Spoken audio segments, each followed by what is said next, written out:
Alors, on va voir du coup comment se construit la structure des énéatypes, comment est-ce que ça se construit. Alors déjà, il faut comprendre que quand l'enfant arrive au monde, bien déjà, il vit dans une famille où il y a une culture, un pays, il y a certaines influences qui sont là.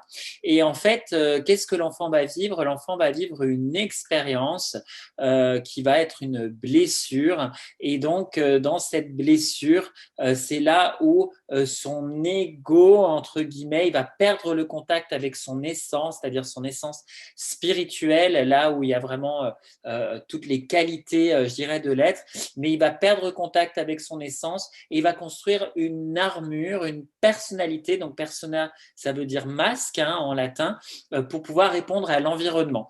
Donc, pour donner un exemple, imaginons que vous avez un enfant qui est très curieux et qui, je sais pas, la maman, elle a son téléphone portable comme ça dans la main et puis le petit garçon, il veut prendre le téléphone, il lui dit donne-le-moi, donne-le-moi, donne-le-moi.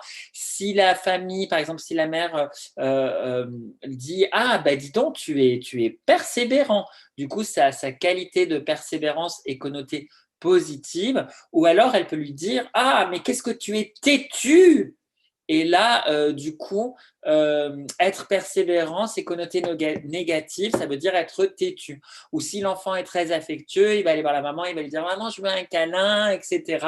Et puis elle va dire oh, tu es affectueux. Ou une autre maman peut dire ah, mais tu vois pas que je suis occupée, qu'est-ce que tu es collant.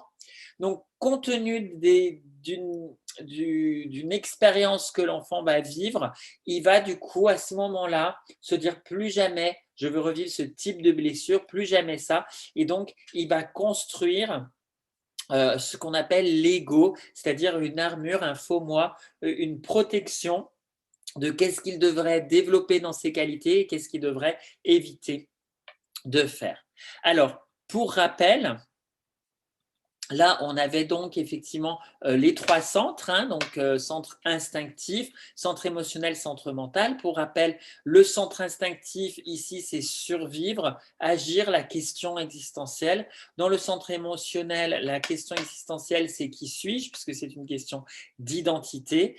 Et dans le centre mental, c'est qu'est-ce qui va se passer, il faut prévoir, il faut anticiper, il faut réfléchir, analyser. Donc, que va-t-il se passer, la question existentielle, puisqu'elle est basée sur le futur. Voilà. Alors, du coup, qu'est-ce que ça engendre dans la structure du coup des profils? Donc, on a un tableau ici qu'on va retrouver absolument sur tous les énéatypes, mais à des déclinaisons différentes. Mais avant de rentrer dans la structure des énéatypes, on va d'abord chercher à vraiment comprendre ce tableau.